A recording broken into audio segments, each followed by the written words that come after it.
కుంభరాశి వారికి ఈ వారం అనుకూలంగా ఉంది. వృత్తి ఉద్యోగ పరంగా బాగుంటుంది. నూతన ఉత్సాహం కనిపిస్తుంది. నూతన ఉద్యోగ ప్రయత్నాలు కలిసి వస్తాయి. వ్యాపార రంగం అనుకూలంగా ఉంటుంది. పంచమ అష్టమాధిపతి అయిన బుధుడు ఏకాదశంలో ఉన్నారు. అదేవిధంగా లాభాధిపతి ద్వితీయాధిపతి అయిన గురువు పంచమంలో ఉన్నారు. సంతాన సంబంధ విషయ వ్యవహారాలు జాగ్రత్త వహించాలి. అలాగే ఎవరైతే కన్సీవ్ అయ్యారో వాటి విషయంలో కొన్ని జాగ్రత్త వహించాలి. మిస్క్యారీ అవకాశం కూడా లేకపోలేదు. ఆరోగ్యం ఎట్ల శ్రద్ధ వహించడం చెప్పదగినది. అదేవిధంగా మెడికల్ రంగంలో ఉన్నవారికి చాలా అనుకూలంగా ఉంది. భాగస్వామ్య వ్యాపారంలో ఉన్నవారికి ఈ వారం కాస్త లాభాలు వచ్చే విధంగా గ్రహతులు గోచరిస్తోంది. బంధుమిత్రులతో కలిసి పుణ్యక్షేత్రాలని సందర్శిస్తారు. నూతన వ్యాపారాలు ప్రారంభించాలనుకుంటారు. అదేవిధంగా భూ సంబంధించిన విషయ వ్యవహారాలు ఏవైతే ఉన్నాయో నత్తనగా ఉంటుంది. డబ్బును ఆదా చేసుకోవాలి. సేవింగ్స్కి వెళ్ళాలి. ప్రస్తుతానికి ఎటువంటి ఇన్వెస్ట్మెంట్స్ చేయొద్దు. ఉన్నది ఫిక్స్డ్ డిపాజిట్ అయినా చేసుకుని భవిష్యత్తు కోసం ఉంచాలి అన్న భావంతో ఉంటారు. సంతానం మంచి అభివృద్ధిలోకి వస్తారు. సంతానం కోసం చేసే ప్రయత్నాలు కలిసి వస్తుంది.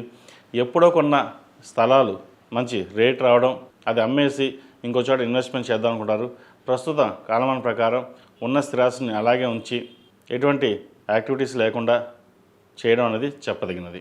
ఈ రాశిలో జన్మించిన స్త్రీలకు వృత్తి ఉద్యోగాల పరంగా అనుకూలంగా ఉంటుంది. వ్యాపార పరంగా బాగుంటుంది. చతుర్థ భాగ్యాధిపతి అయిన శుక్రుడు ఏకాదశంలో ఉన్నారు.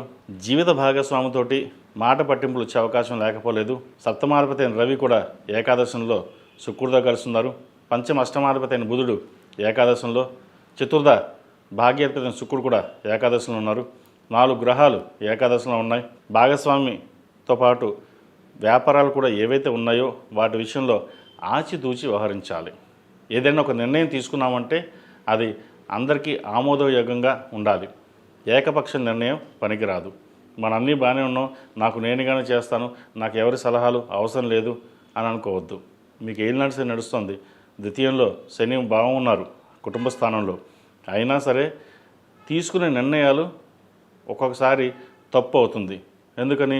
జన్మరాశులు రాహు, మనస్థిమితం ఉండదు.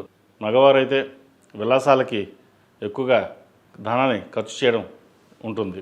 ఏదైనా సరే ఖర్చుల విషయంలో జాగ్రత్త వహించాలి. రూపాయికి 2 రూపాయలు వస్తుంది, కానీ వచ్చిన ధనాన్ని సద్వినియోగపరుచుకుంటే భవిష్యత్తు బాగుంటుంది. లేదు మన డబ్బులు బాగానే ఉన్నాయి, మనకి ఇబ్బంది లేదు, ఖర్చు పెట్టేసుకుందామంటే భవిష్యత్తు ఇబ్బంది పడాల్సి వస్తుంది. ఏలినాడు నడుస్తున్నా బాగున్నా కూడా జన్మరాశిలో రాహు వీరికి అంత అనుకూలంగా లేదు. కాబట్టి రాహు ప్రభావం ఎక్కువగా ఉంటుంది. కాబట్టి సుబ్రహ్మణ్య స్వామి అభిషేకం చేయడం, సుబ్రహ్మణ్య స్వామికి హోమం చేయడం, సుబ్రహ్మణ్య పాశుపత హోమం చేయడం చెప్పదగిన సూచన. ఈ రాశిలో జన్మించిన వారికి కలిసి వచ్చే సంఖ్య 9, కలిసి వచ్చే రంగు నావీ బ్లూ. ఏదైనా పని మీద బయటకు వెళ్ళేటప్పుడు శుక్రవారం కానీ బుధవారం అడిగిన వెళ్ళండి, మంచి ఫలితాలు సంప్రాప్తిస్తాయి. ఈ పూజస్టోర్.in పసుపు కుంకుమ నుంచి దేవతా విగ్రహాల దాకా అన్ని రకాల పూజలు, వ్రతాలు, గృహప్రవేశం, హోమాది శుభకార్యాలకు కావలసిన పూజా సామాగ్రి అంతా ఒక్కొక్క క్లిక్ తోనే మీ ఇంటి వద్దనే పొందండి. ఈ పూజస్టోర్.in